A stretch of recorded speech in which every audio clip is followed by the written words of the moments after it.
اوعى تقول حواوشي من غير ما تدوق الحواوشي الاسكندراني. بس المفاجأة النهاردة جايين بالحواوشي من قلب اسكندرية تا المغرب، توابل مغربية قوية ومعاها نكهة مصرية ديال بالصح. خليكم معانا في كذا ليكس كيتشن وعيشوا معانا تجربة عظيمة، لأن الحواوشي النهاردة مغربي الطابع ومصري الأصل. ويلا بينا نبدأ. زي ما قلنا معانا النهاردة الحواوشي المصري. هنبدأ بالمكونات بتاعتنا أو المقادير بتاعت الحواوشي. والحواوشي طبعا بيبقى عيش في المتعارف عليه يعني، أو احنا عندنا بيختلف من مكان للتاني، إن هو بيكون عيش عادي مستوي وبيتحط جواه اللحمة مع الخضار بعد ما تتبل وبيدخل الفرن. دي مثلا في الأنحاء بتاعت القاهرة عندنا في مصر. والحواوشي اللي هنعمله النهارده هو الحواوشي الاسكندراني اللي بيعملوا فيه العجين وبيحشوا فيه اللحمة مع الخضار بتاعها.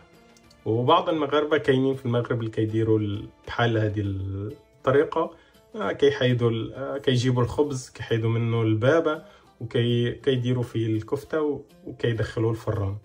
ولكن احنا اليوم هنديروه بالطريقة المصرية. هنعمل حواوشي بالطريقة المصرية ولكن حواوشي اسكندراني. عندنا اللحمة، الخضار بتاعنا. هنجهز دلوقتي الكفتة نتبلها، وبعد كده هنعمل العيش بتاعنا هنشوف هنعمله ازاي.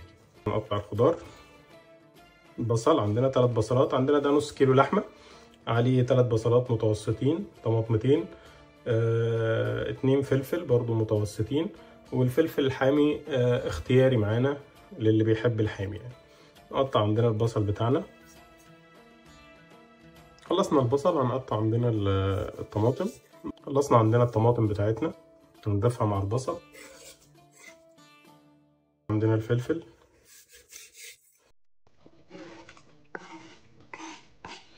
هناخد بس نص الفلفل ده لان احنا يعني حسيت ان الفلفل زيادة شوية، فمش هنكتر برضو من الفلفل قوي. الفلفل طبعا الحامي يعني اختياري عندنا برضو زي ما قلنا، فما نزودش منه كتير لو احنا ما بنحبش الحامي.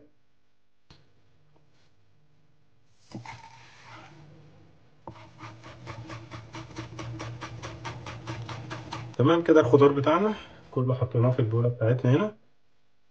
هنتبل الخضار بتاعنا الأول. عندنا هنا التوابل بتاعتنا، عندنا هنا فلفل أسود، كمون، شوية قرفة، جنزبيل وكزبرة وملح. تمام. البهارات لو في حد عنده بهارات لحمة كاملة على بعض ممكن يحط بس الملح وفلفل أسود وبهارات اللحمة. احنا جهزنا عندنا البهارات دي، نضيفها كده على الخضار بتاعنا ونقلبه كويس.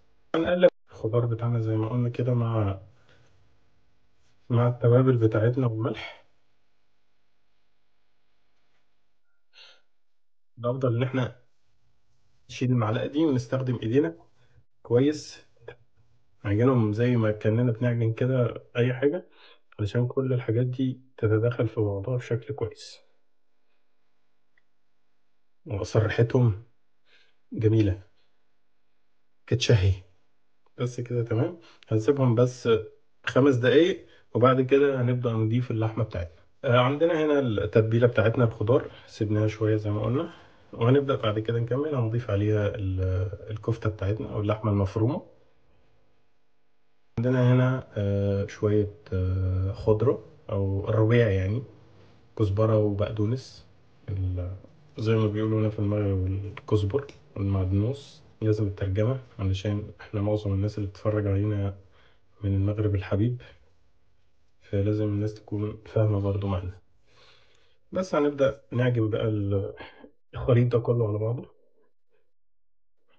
بس احنا كده خلصنا عجن الكفتة اللحمة مع الخضار بتاعنا. دي كده حشوة الحشو بتاع الحواوشي الاسكندراني. ونسيبه برضو في التلاجة عندنا متبل كده لمدة نص ساعة لغاية لما نجهز العجين إن شاء الله. هنبدأ دلوقتي نجهز العجين بتاع الحواوشي. عندنا ده كيلو دقيق. تمام. دي العادي بتاع المخبوزات. عندنا هنا 20 جرام خميرة، 20 جرام من السكر، وهنستخدم تقريبا يعني 10 جرام من الملح. دي عندنا المكونات الجافة. وعندنا كوباية من المية، كاس من الماء، وكاس ديال الحليب. بقى يعني لما نيجي نضيف المكونات السائلة، يعني نضيف كوباية حليب الأول، وبعد كده نضيف المية واحدة واحدة لغاية لما نشوف العجين معانا هيحتاج مية ولا لأ. نضيف عندنا الأول المكونات بتاعتنا الجافة. نبدأ بالدقيق، وبعد كده هنضيف عليهم السكر. دول 20 جرام سكر زي ما قلنا. وعندنا 20 جرام برضو خميرة. وهنا عندنا يعني من 7 ل10 جرام ملح، وهنحطهم في العجان بتاعنا، وهنبدأ نعجن المكونات الجافة بتاعتنا.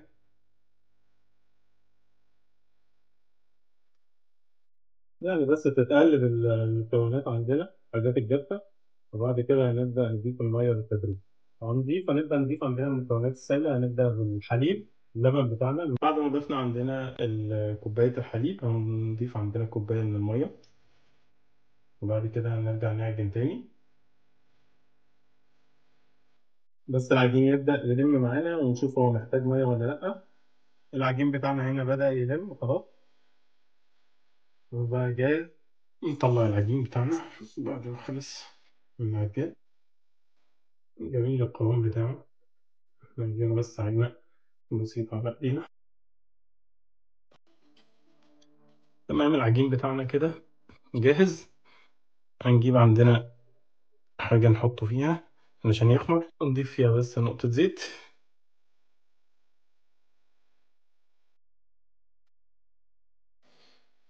نحط العجين بتاعنا، وبرضه نضيف على العجين بتاعنا نقطتين زيت كده.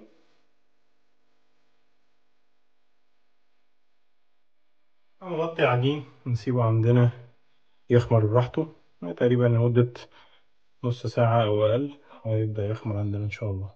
هنا بعد ما اللحمة عندنا الكفتة سيبناها في التلاجة في التتبيلة لمدة نص ساعة في التلاجة. هنبدأ دلوقتي الخطوة بعد كده إن إحنا هنشكلها على شكل كور كده. عندنا خلصنا المرحلة دي، كورنا الكفتة بتاعتنا. هنا هنشوف العجين بتاعنا بقى عامل إزاي بعد ما اتخمر. ما شاء الله، بسم الله. العجين ما شاء الله بقى جاهز. نقطع العجين بتاعنا.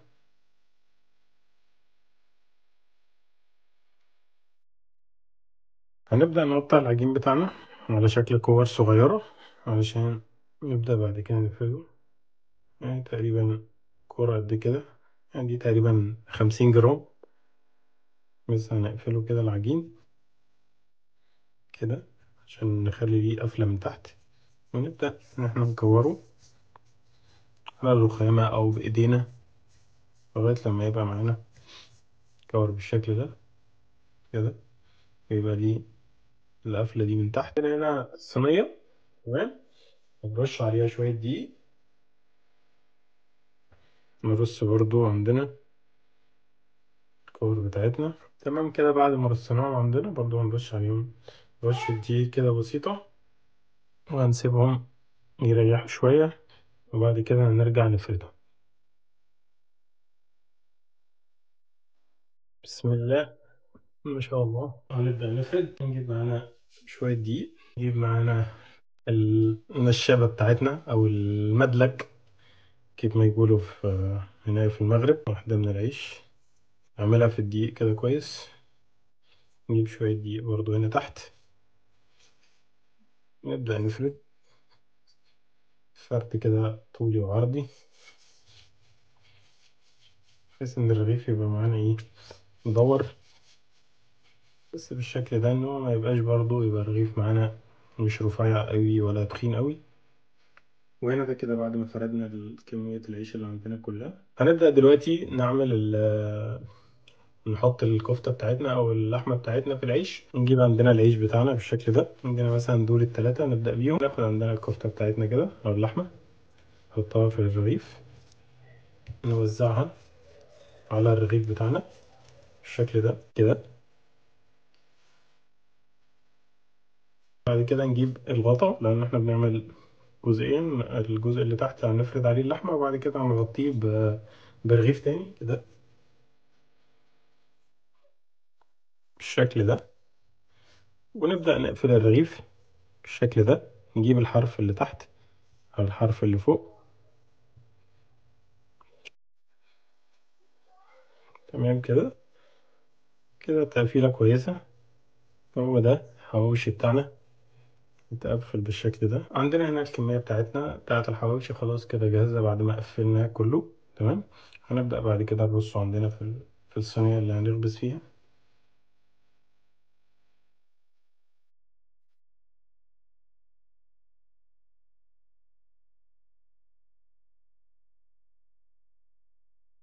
بخاخ كده هنرش الوش بتاعه المية، وبعد كده هندخله عندنا الفرن يتسخن قبل كده على درجة حرارة 200. ندخل عندنا الحواوشي الفرن وهنشوفه بعد ما يطلع عامل ازاي ان شاء الله. وهنا الحواوشي بتاعنا استوى وخلص. الله ما شاء الله. وده الحواوشي بتاعنا النهارده على الطريقة المصرية. يا رب يكون عجبكم. ما تنسوش تشتركوا معانا في القناة وتفعلوا زر الجرس وتدعمونا باللايكات بتاعتكم، وهنستنى برضو الكومنتات لو محتاجين اي وصفات او اي اكلات نعملها لكم. والشفا. صلوا على النبي.